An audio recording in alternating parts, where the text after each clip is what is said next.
Jadi saudara, ayat ini ya, Yesus ajarin sama murid-muridnya untuk berdoa. Dia bilang, karena itu berdoa demikian: Bapa kami yang di surga, dikuduskan namamu, datanglah kerajaan, jadilah kehendakmu di bumi seperti di surga. Saudara, ya saya percaya ini ayat yang sudah sering kali kita dengar gitu. Tapi hari ini saudara, mari kita ambil waktu. Kita ambil waktu untuk apa? Untuk merenungkan kembali apa yang Tuhan katakan. Saya sangat suka baca firman, terutama ya saudara, kalau kita baca di Injil, di Matius, Markus, Lukas gitu ya.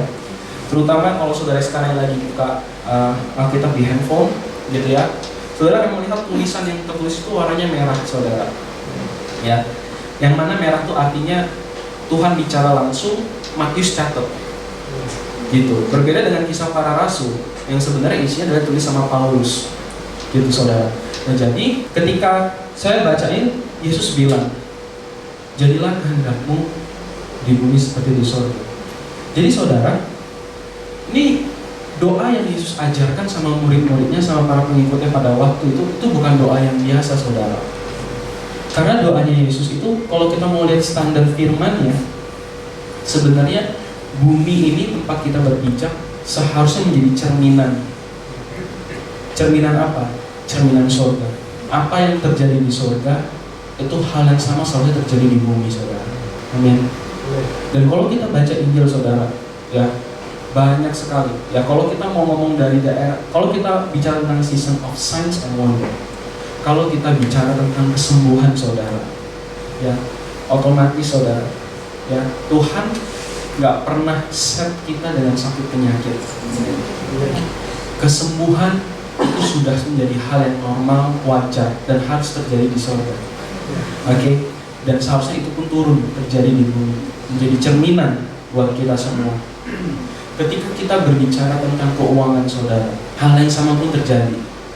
Oke, di surga semua tersedia. Begitupun juga dengan kita di sini. Seharusnya kita sebagai anak-anak Tuhan, kita bisa lihat bahwa Tuhan akan campur tangan untuk semua. Amin. Nah jadi saudara, ketika kita bicara tentang season of signs and wonder, kita benar-benar berharap ada sesuatu yang bisa terjadi. Nggak melulu selalu tentang keuangan kita, nggak melulu tentang kesehatan kita. Karena seringkali ketika kita bicara tentang signs and wonder, kita otomatis kayak nangkapnya tanda dan mujizat itu kayak cuma kesehatan aja ya. Padahal enggak saudara. Ketika Tuhan mau kasih breakthrough, Tuhan mau kasih breakthrough sama kita di semua area kehidupan kita saudara. Amin. Ada kesehatan, ada keuangan, ada keluarga saudara, pendidikan buat yang masih youth, semua Tuhan sediakan. Dan Tuhan mau bekerja secara luar biasa di situ saudara. Amin. Nah, jadi bumi itu standarnya apa? Selalu seperti apa yang di surga saudara. Nggak ada dari kita yang seharusnya kekurangan, nggak ada dari kita yang harusnya sakit. Oke? Dan memasuki musim ini saudara, ya beberapa waktu lalu Pastor Seri pernah bagikan, ya kalau saudara ingat, ya sering kali kita turunin standar firman Tuhan. Ingat? Dengan pengalaman. Ketika saya gagal mendoakan orang, maksudnya orang gagal sembuh, saya turunin semua standar. Kita mau kembali seperti itu. Oke? Kita masuk ke musim season of signs and wonders. Kita mau kembali melihat standar Alkitab digenapi di tengah-tengah kita saudara. Kita mau lihat itu semua terjadi satu persatu. Kita mau lihat mujizat itu menjadi begitu nyata di tengah-tengah kita. Dan hari ini saya mau bicara tentang atmosfer kehadirannya Tuhan yang sebenarnya membawa terobosan buat kita semua. Amin. Saya akan mulai saudara, ya, di Mazmur 22 ayat 3. Padahal engkaulah yang kudus, yang bersemayam di atas puji-pujian orang Israel. Amin. Ya saudara, di Mazmur ini dikatakan, ya, bahwa engkaulah yang kudus, Allah yang kudus. Dan Allah yang kudus ini bersemayam. Saudara tahu ini bersemayam? Bersemayam itu artinya tinggal saudara. Tinggal di atas di antara orang-orang Israel. Ya, saudara, orang Israel itu siapa sih? Bangsa Israel itu adalah bangsa pilihannya Tuhan. Amin. Ya, bangsa yang Tuhan pilih dari awal. Kalau saudara baca Perjanjian Lama, saudara bisa melihat bagaimana penyertaan Tuhan atas bangsa itu. Ya, ketika kita bicara tentang Perjanjian Baru, ya, dalam 1 Petrus dikatakan, Dia memanggil engkau ya dari gelap kepada terangnya yang ajaib. Ya, engkaulah imamat dan rajani, bangsa yang kudus, umat kepunyaan Allah. Saudara, ayat itu siapa sih? Buat kita semua. Kita ini semua orang percaya, nggak peduli dari suku apa aja. Ketika kita kita menerima Yesus sebagai Tuhan dan Juru Selamat, kita jadi bangsa yang kudus. Kita semua jadi raja. Kita jadi imam dan raja. Amin. Dan saudara tahu, ya, di dalam setiap pujian dan penyembahan kita, ya, ketika tadi saudara memuji Tuhan, ketika tadi saudara menyembah Tuhan, ya, kalau kita lihat di ayat ini saudara, ya, Allah itu hadir di tengah-tengah kita. Amin. Saudara perlu tahu saudara, kehadiran Allah di tengah-tengah kita itu sangat penting. Amin. Dan kita harus hargai itu. Bagi saudara yang sudah menikah, kalau saudara punya interest sama seseorang gitu ya, saudara pernah ngasih waktu orang itu hadir itu berubah, gitu. Contohnya saya misalkan dekat sama satu sister gitu ya.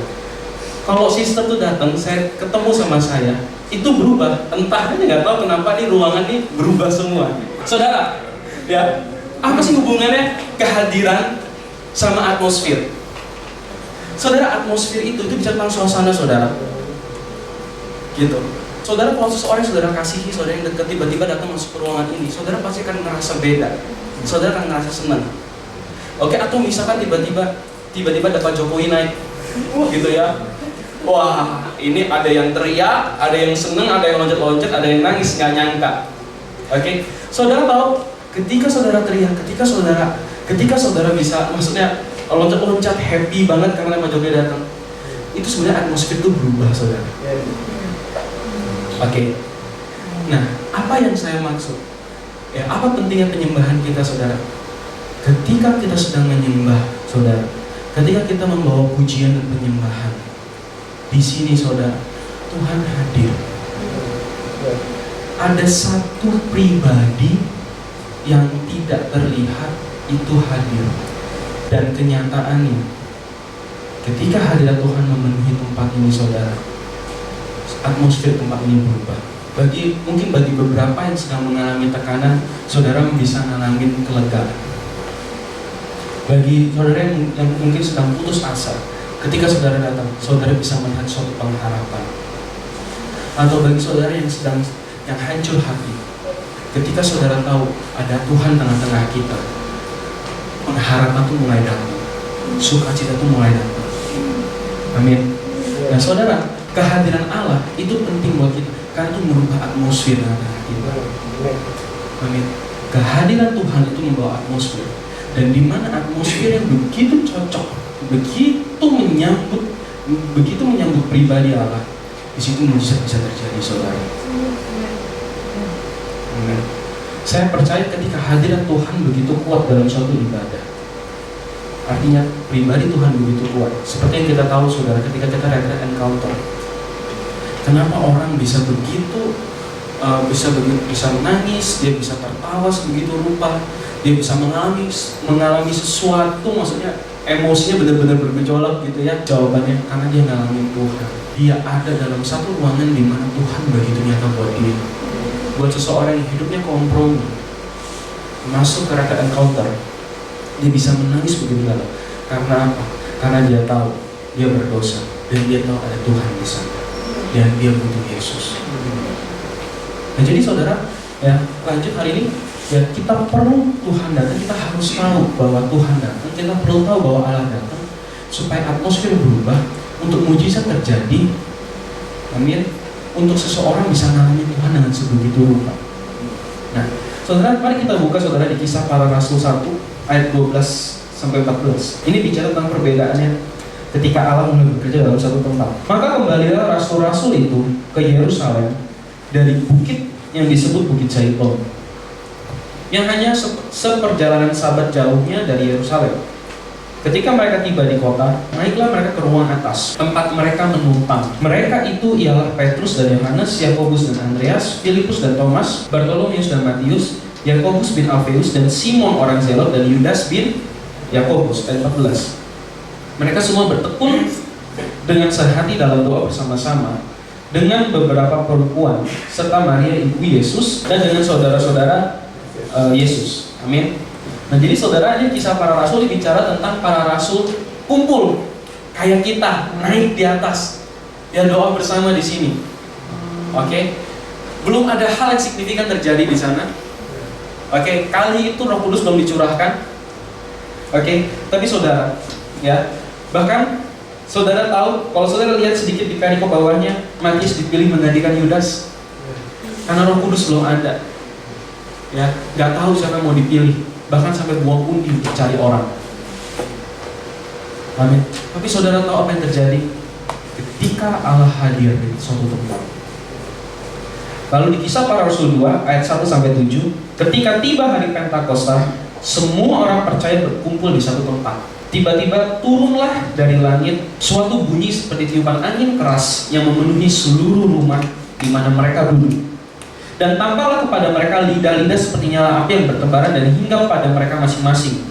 Maka penuhlah mereka dengan Roh Kudus. Lalu mereka mulai berkata-kata dalam bahasa-bahasa lain seperti yang diberikan oleh Roh itu kepada mereka untuk mengatakannya. Waktu itu di Yerusalem diam orang-orang Yahudi yang saleh dari segala bangsa di bawah kolong langit. Ketika turun bunyi itu, berkerumunlah orang banyak. Mereka bingung karena mereka masing-masing mendengar rasul-rasul itu berkata dalam bahasa mereka sendiri.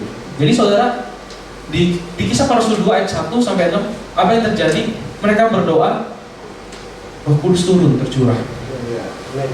Saudara tahu, ini sebenarnya momen sama saudara, ketika pujian penyembahan diangkat, Allah hadir di tengah kita, saudara. Tapi yang terjadi di sini itu sangat radikal. Karena dia bilang di Yerusalem. Saudara tahu Yerusalem itu bukan cuma sekedar, itu adalah sebuah kota, saudara. Saudara kalau bisa bayangin deh, kayak kita di Cikaraya gitu ya. Tiba-tiba Tuhan hadir di sini. Kehadiran Tuhan di dalam tempat ini, saudara, itu seradikal sampai membuat orang-orang di luar sana tahu. Karena mereka tercengang semua. Mereka sadar, oh di gedung ini, di ruko ini ada hal yang berbeda. Jadi sepenting itu saudara kita menghargai kehadiran Allah tengah-tengah kita. Amin. Dan saudara tahu apa yang terjadi ketika hadirat Tuhan datang, atmosfer pasti berubah. Amin. Terutama ketika kita bicara tentang Allah yang Maha Kudus datang, atmosfer itu berubah. Saudara tahu kenapa? Karena di ayat 36-37, ya, ini momen di mana Petrus berkhotbah di depan 3.000 orang. Jadi seluruh kaum Israel harus tahu dengan pasti bahwa Allah telah membuat Yesus yang kamu salibkan itu menjadi Tuhan dan Kristus. Ketika mereka mendengar hal itu, hati mereka sangat terharu. Lalu mereka bertanya kepada Petrus dan rasul-rasul yang lain, apakah yang harus kami perbuat, saudara-saudara? Amin. Ya, saudara tahu arti kata terharu itu gimana? Saudara, dalam bahasa aslinya terharu di situ itu bukan cuma sekedar sedih, saudara. Karena ini momen di mana Petrus itu berkhotbah, di ujungnya dia bilang, karena Yesus yang kamu salibkan itu. Karena terharu di sini, itu dalam bahasa aslinya, itu hati itu seperti tertancap sama tombak. Jadi pada waktu momen di sini, saudara, seluruh orang Yahudi yang saleh, orang Yahudi yang tahu jelas tentang hukum Taurat itu apa, mereka datang berkumpul di Yerusalem, terus Allah datang, mereka sadar, mau gimana pun kesalahan kami tetap berdosa. Makanya ketika Petrus berbicara, mereka bilang, mereka terharu. Dan kata terharu sebenarnya itu sangat dalam. Karena omongan Petrus itu seperti omongan musuh. Saya suka sama satu kesaksian, saudara, karena ini bicara tentang kesaksian hamba Tuhan yang begitu luar biasa menurut saya. Begini, saudara, did you know that when you are full of the Holy Spirit, your very presence as you walk into a room will convict people of sin in their life? Dan saya akan translate langsung. Ini adalah Smith Wigglesworth. Saudara-saudara tahu ya? Tahukah kamu ketika kamu penuh dengan Roh Kudus, kehadiran kamu sewaktu kamu berjalan dalam suatu ruangan akan meyakinkan orang akan dosa yang mereka miliki. Ini terjadi kepada Smith Wigglesworth setiap kali. Dia tidak pernah berbicara satu kata pun. Ya, dia tidak menggunakan t-shirt yang bilang, maksudnya klakson kalau misalkan kamu mengasihi Yesus. Dan dia tidak pernah menggunakan stiker di dahinya. Dia hanya berjalan di railway cars ya, maksudnya dia hanya berjalan dan di tempat mobil berlalu dan other public places, di tempat umum lainnya. Dan orang-orang akan jatuh dan orang-orang akan bersyukur berkata, berdoa untuk kami, kamu meyakinkan kami akan dosa-dosa kami. Ya, ini terjadi sama seperti Yosua, saudara. Jadi saudara, ketika Allah hadir, ketika atmosfer itu berubah, saudara, ya, itu punya pengaruh dalam hidup seseorang. Buat mereka yang berdosa, mereka tahu mereka berdosa dan mereka butuh Tuhan. Buat mereka yang hancur hati, mereka tahu di sini ada pengharapan. Dan kita mau, saudara, dalam kebaktian kita menghargai kehadiran Tuhan dan kita mau melihat Tuhan bekerja luas di tengah-tengah kita. Amin. Dan di 2 Korintus 3 ayat 17, sebab Tuhan adalah roh, dan di mana ada roh Allah, di situ ada kemerdekaan. Amin. Ini yang saya maksud tadi, saudara, ayatnya. Oke, Tuhan adalah roh. Di mana roh ada roh Allah, di situ ada kemerdekaan. Amin. Ketika kita menyembah Tuhan, saudara, Dia hadir sini, ada kemerdekaan di tengah-tengah kita. Amin. Nah, lalu berikutnya, saudara, yang kita harus tahu adalah Allah kita, Allah Tritunggal, ya. Allah yang kita sembah, saudara, mereka semua adalah sebuah pribadi. Kalau pribadi, saudara, artinya dia punya hal yang dia suka, dia punya hal yang dia tidak suka. Dia bisa merasakan ketika kita sambut dia, dan dia bisa pergi atau dia bisa diam ketika kita tolak atau biarin dia. Suatu kali, ya, dalam sebuah service, dalam sebuah ibadah, saya lupa, saya dari mawasal kasih sponsor bilang, pernah saudara, buat saudara yang hidup berkeluarga, seberapa banyak dari saudara yang ketika saudara bangun pagi, saudara bilang I love you kepada pasangan saudara, dan saudara bilang good morning sama anak-anak saudara atau anak-anak kepada orang tua. Karena itu bicara bagaimana kita menghargai kehadiran seseorang, saudara. Nah, sama, saudara, kenapa kita perlu hal itu? Karena dia adalah seorang pribadi. Namanya pribadi, saudara, dia bisa merasa tertolak, dia bisa merasa dicuekin, dan dia bisa merasa disambut, dia bisa merasa dirindukan. Amin. Ya. Nah, saudara, jadi karena Allah, saudara, karena dia adalah sebuah pribadi, saudara, dia bisa merasa itu. Kalau kita terus-menerus cuekin, gitu ya, apalagi kalau misalnya kita cuekin Roh Kudus yang dalam diri kita ngelakuin hal-hal yang buat dia sedih, hal-hal yang tidak dia suka, dia nggak tinggalin kita, saudara. Tapi saudara tahu, dia akan diam, dia nggak bisa ngomong sama kita, karena dia adalah pribadi yang lembut. Saudara, kita buka di Efesus 4 ayat 30. Dan janganlah kamu mendukakan Roh Kudus yang telah mematerakan kamu menjelang hari penyelamatan. Dia bilang jangan didukakan. Kenapa? Karena Roh Kudus itu sebuah pribadi. Buat saudara yang keluarga, Roh Kudus sama seperti anak, sama seperti istri saudara, dia punya pribadi. Ketika saudara terus-menerus cuekin, maka mereka akan diam, akan jadi dingin, tidak akan merespon sama kita lagi pada suatu saat.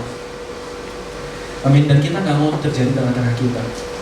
Dan kita nggak mau ketika Allah hadir di sini, ya, kita cuekin dia. Saudara, bagaimana mungkin kita masuk, ya, ketika kita ngomong tentang season of signs and wonder, ya, season itu apa sih? Season itu artinya sebenarnya sebuah masa, di mana pada akhirnya cara berpikir kita itu berubah, saudara. Amin. Kalau saudara perhatikan, ya, kita bilang tema kita adalah Year of Apostolic and Prophetic. Saudara, seberapa banyak dari sini, saudara, ya, saya percaya beberapa dari saudara sini saudara bertumbuh, ya, dan saudara sendiri ikut ke sel group. Saudara tahu, ya, bahwa ketika ngomong apostolik dan prophetic, apostolik artinya saya harus terlibat, prophetic artinya saya harus dipimpin Tuhan. Itu bukti, saudara, itu produk akhir ketika suatu season berlalu. Cara pikir kita berubah, saudara. Demikian juga dengan signs and wonders. Kita mau menghargai Tuhan, kita mau kembali ke standar Alkitab, kita mau kembali sebagaimana standarnya bahwa bumi selalu harus menjadi cerminan di surga. Dan saudara, kalau kita mau nyampe ke sana, kita harus tahu pribadi yang cukup penting, pribadi Allah itu sendiri. Karena signs and wonders will never happen, yang gak akan pernah terjadi kalau kita gak menghargai hadirannya. Karena sense on wonders itu hal yang dikerjakan oleh Allah, bukan kita. Amin. Saudara, saya mau buka contoh saudara, bagaimana Yesus, kehadiran Yesus itu ditolak saudara. Saya buka dari ayat yang cukup familiar dengan kita semua, Matius 13 ayat 54 sampai 58. Setibanya di tempat asalnya, Yesus mengajak orang-orang di situ di rumah ibadat mereka. Maka takjublah mereka dan berkata, dari mana diperolehnya hikmat itu dan kuasa untuk mengadakan mujizat-mujizat itu? Bukankah ia ini anak tukang kayu? Bukankah ibunya bernama Maria dan saudara-saudaranya Yakobus, Yusuf, Simon, dan Yudas? Dan bukankah saudara-saudaranya perempuan semuanya yang ada bersama kita? Jadi dari mana diperolehnya semuanya itu? Lalu mereka kecewa dan menolak dia. Maka Yesus berkata kepada mereka, seorang nabi dihormati di mana-mana, kecuali tempat asalnya sendiri dan di rumahnya. Dan karena ketidakpercayaan mereka, tidak banyak mujizat diadakannya di situ. Jadi saudara, kita sudah tahu saudara, apa sih yang terjadi sama orang-orang di tempat itu saudara? Jawabannya simpel saudara. Kita lihat ya bahwa mereka nggak bisa menghargai Yesus. Tapi sebenarnya terjadi adalah mereka terbiasa saudara. Mereka nggak bisa menghargai seseorang, mereka nggak bisa menghargai satu sama lain.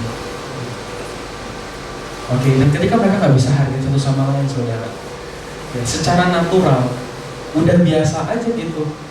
Ketika ngelihat contohnya, ketika anak-anak yang lebih kecil terus ngomong, kok pintar amat nih, langsung dikasih jurus. Aku makan garam lebih banyak daripada kamu. Aku sudah nyicipin asam dan garam lebih banyak daripada kamu. Karena pada waktu itu saudara, mereka terlihat, mereka tahu. Ketika mereka lihat Yesus bicara, mereka, dia cuma tukang kayu. Apa sih kapasitas kamu? Tukang kayu ngomong sama saya. Keluarga kamu, aku kenal semua. Mereka nggak bisa menghargai pribadi. Jadi pada waktu itu Yesus nggak bisa bekerja saudara. Dan sekali lagi, kehadirannya perlu disambut saudara. Kehadirannya perlu direspon. Lalu berikutnya, saudara, kita mundur satu pasal, Matius 12 ayat 9 sampai 15. Setelah pergi dari sana, Yesus masuk ke rumah ibadat mereka. Di situ ada seorang yang mati sebelah tangannya. Mereka bertanya kepadanya, bolehkah menyembuhkan orang pada hari Sabat? Maksud mereka ialah supaya dapat mempersalahkan dia. Tetapi Yesus berkata kepada mereka, jika seorang di antara kamu mempunyai seekor domba dan domba itu terjatuh ke dalam lubang pada hari Sabat, tidakkah ia akan menangkapnya dan mengeluarkannya? Bukankah manusia jauh lebih berharga daripada domba? Karena itu boleh berbuat baik pada hari Sabat. Lalu kata Yesus kepada orang itu, ulurkanlah tanganmu, dan ia mengulurkannya. Maka pulihlah tangannya dan menjadi sehat seperti tangan lainnya. Lalu keluarlah orang-orang Farisi itu dan bersekongkol untuk membunuh dia. Saudara, perhatikan nggak apa yang terjadi? Lihat ayat 9 saudara. Setelah pergi dari sana, Yesus masuk ke rumah ibadat mereka. Yesus yang adalah seorang pribadi, dia datang ke suatu rumah ibadat. Dia sembuhin orang. Tapi apa yang terjadi? Pada waktu itu dia ditolak, dia tidak diinginkan.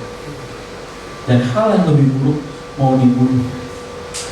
Saudara bisa bayangin ini, kalau misalkan di tengah-tengah kita ada satu orang datang nyembuhin, kaget.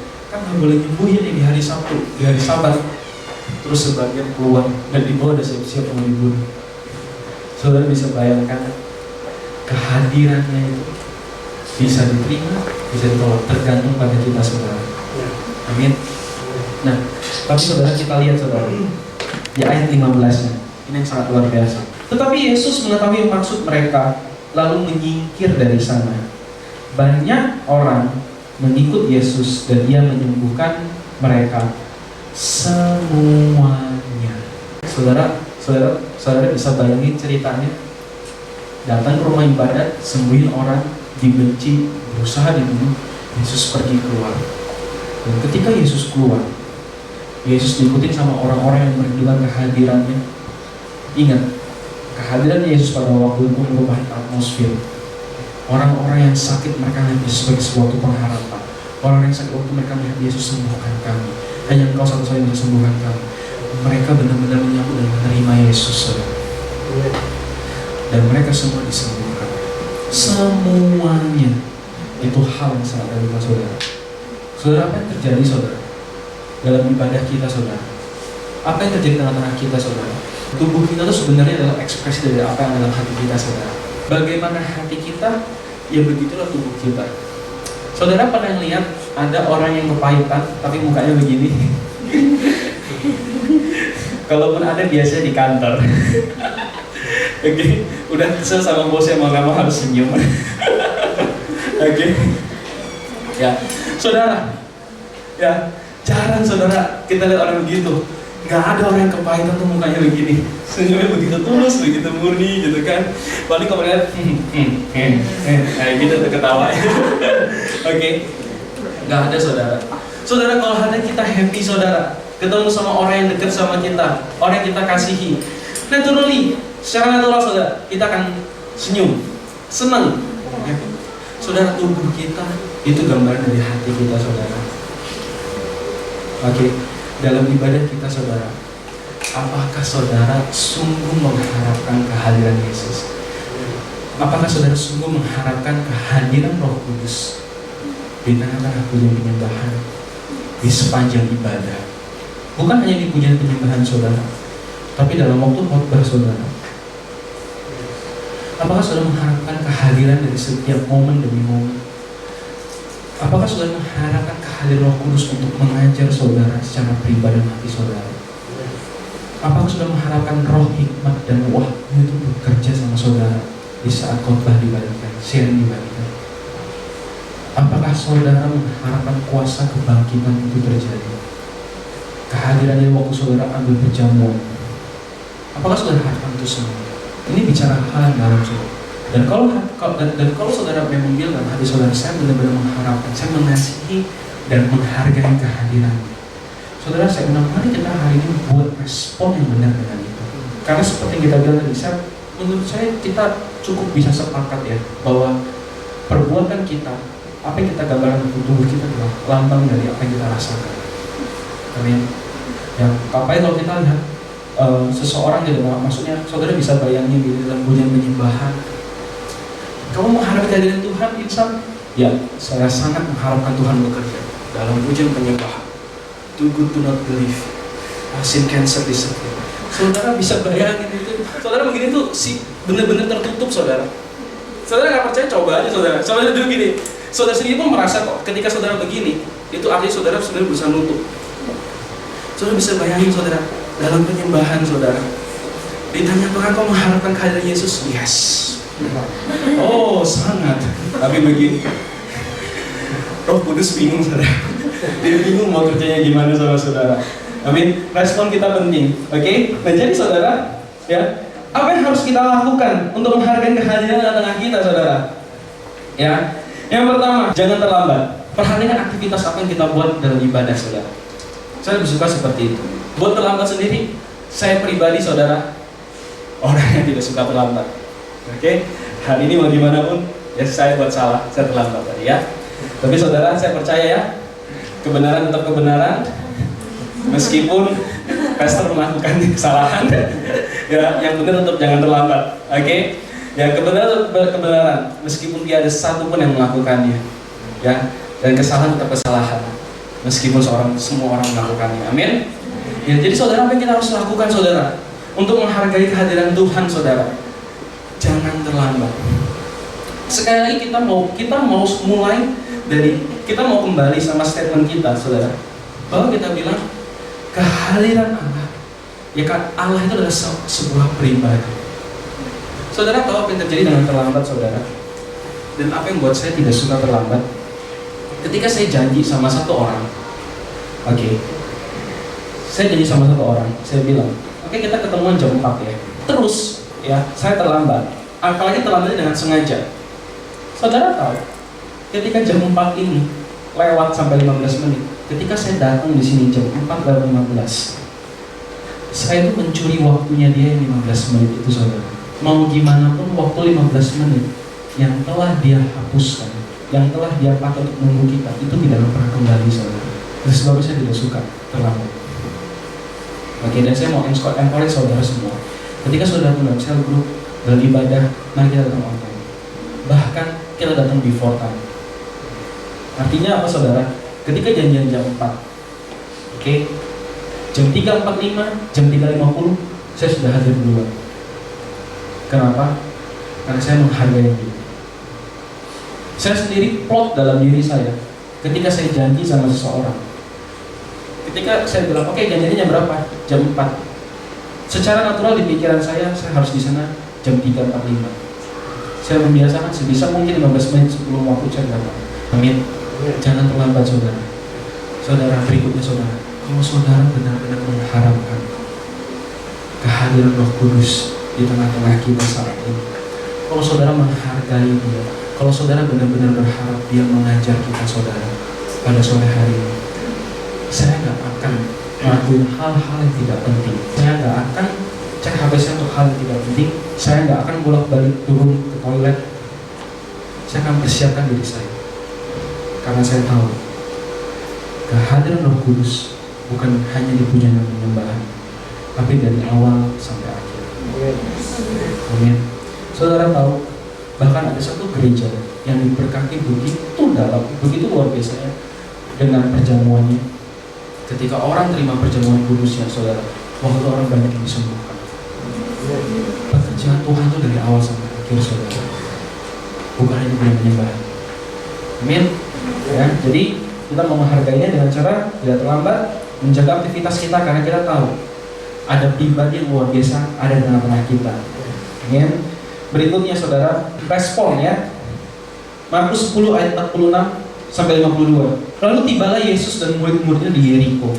Dan ketika Yesus keluar dari Yeriko bersama-sama dengan murid-muridnya dan orang banyak yang berbondong-bondong, ada seorang pengemis yang buta bernama Bartimeus, anak Timeus, duduk di pinggir jalan. Ayat 47, ketika didengarnya bahwa itu adalah Yesus orang Nazaret, mulailah ia berseru, Yesus anak Daud, kasihanilah aku. Banyak orang menegurnya supaya ia diam, namun semakin keras ia berseru, anak Daud, kasihanilah aku. Lalu Yesus berhenti dan berkata, panggillah dia. Mereka memanggil orang buta itu dan berkata kepadanya, kuatkanlah hatimu, berdirilah. Ia memanggil engkau. Lalu ia menanggalkan jubahnya, ia segera berdiri dan pergi mendapatkan Yesus. Tanya Yesus kepadanya, apa yang kau kehendaki supaya aku perbuat bagimu? Jawab orang buta itu, Rabuni, supaya aku dapat melihat. Lalu kata Yesus kepadanya, pergilah, imammu telah menyembah engkau. Pada saat itu juga melihatlah ia. Lalu ia mengikuti Yesus dalam perjalanannya. Jadi saudara bisa lihat, itu jelas saudara. Bartimeus orang buta, dia dengar ada Yesus hadir. Hal yang sama saudara dengan kita semua di sini. Alangkah konyolnya saudara, jika dalam sebuah ibadah orang lain begitu diberkati, tapi kita terlewat begitu saja. Jawabannya karena kita nggak respon. Saudara bisa bayangin Bartimeus ketika dia panggil Yesus, orang-orang tegur dia, berusaha buat dia, tapi Bartimeus nggak berhenti. Dia terus panggil. Saudara, setiap kita yang datang saudara, ya, tanpa kita tahu soft sama lain, ya, berapa banyak saudara kalau kita jujur, kita bahkan hari datang pun kita bawa pergumulan saudara. Dan saudara, ketika kita datang sore hari ini kita beribadah, kita bawa pergumulan. Dan kadang kita tahu pergumulan ini nggak kunjung selesai. Dan terlihat begitu sulit untuk diselesaikan. Terus kita malah kita terus-terusan fokusnya sama masalahnya, bukan sama Yesus, bukan sama Yesus, bukan sama Allah yang ada di tengah kita. Sungguh amat disayangkan saudara. Apa sih yang harus kita lakukan saudara? Kita respon, kita datang benar-benar cari Tuhan. Ketika kita beribadah, kita menyambut dia dengan sungguh-sungguh. Dan ketika dia hadir saudara, kita benar-benar minta, Tuhan, aku kalahkan atas gunung ini, pergi dan tercampak ke dalam lautan. Bukankah itu saudara kita harapkan dan kita butuhkan? Amin. Jadi poin kedua saudara, respon. Lalu berikutnya, poin ketiga, katakan yes dan amin. Ya dan amin. Ya. Jadi poin ketiga namanya ya dan amin. Oke, kita buka saudara dalam 2 Korintus 1 ayat 20 sampai 22. Sebab Kristus adalah ya bagi semua janji Allah. Itulah sebabnya oleh Dia kita mengatakan amin untuk memuliakan Allah.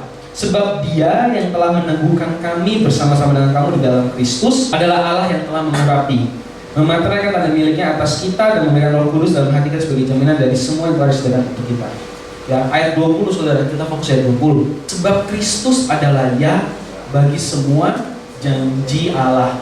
Itulah sebabnya oleh Dia sama Yesus gitu ya. Karena saudara, oke, saya akan mulai begini. Saudara, di dalam firman Tuhan, gitu ya, itu ada instruksinya Tuhan, ada janjinya Tuhan, ada perintah Tuhan, ada janjinya Tuhan.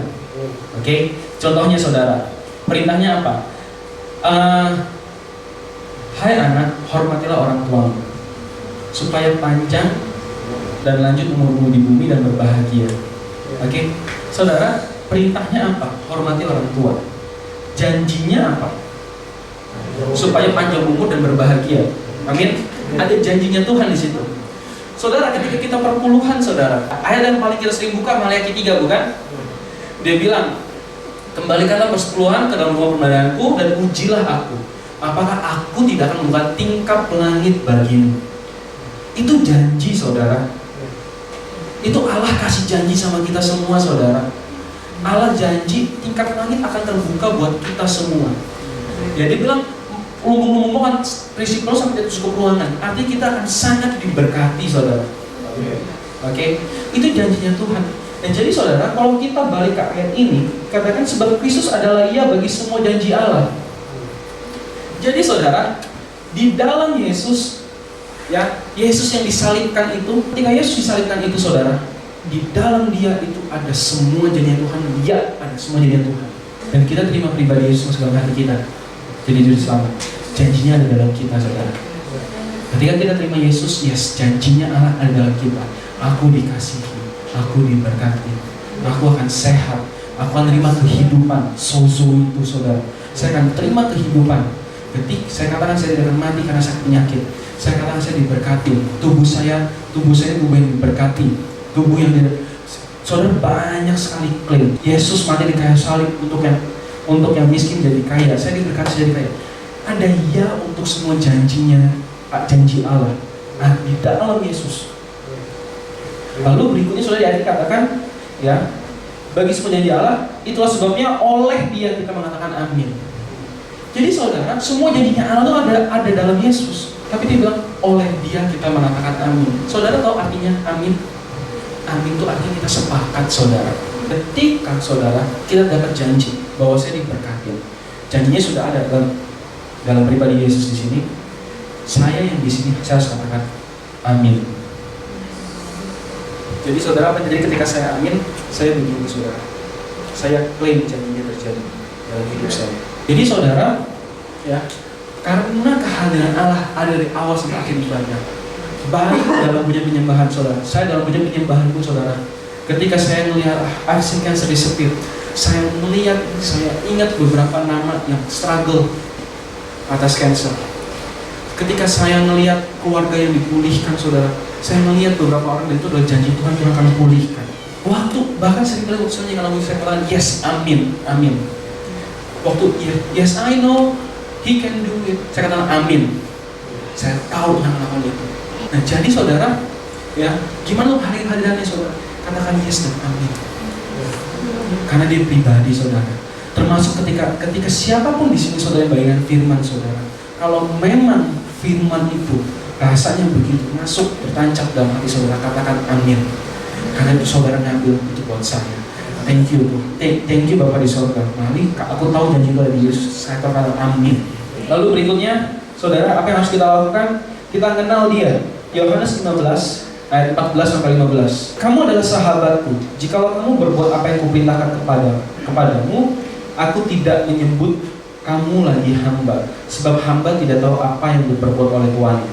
Tetapi aku menyebut kamu sahabat, karena aku telah memberitahukan kepada kamu segala sesuatu yang telah kudengar dari Bapakku. Jadi katakan di sini Yesus bilang, kamu sahabat bukan hamba. Apa sih, saudara? Dari ayat ini kita bisa belajar ada dua dimensi, saudara, hubungannya. Ada yang hubungannya sekedar hamba, ada yang hubungannya sahabat. Oke, saudara, kalau kita menghargai kehadiran seorang saudara, ya kita pasti berusaha mengenal dia lebih jauh. Kita bangun hubungan sama dia, saudara. Kita berusaha mengenal dia. Amin. Ya. Berikutnya, poin berikutnya, kelima, berbahasa roh. 1 Korintus 14 ayat 2.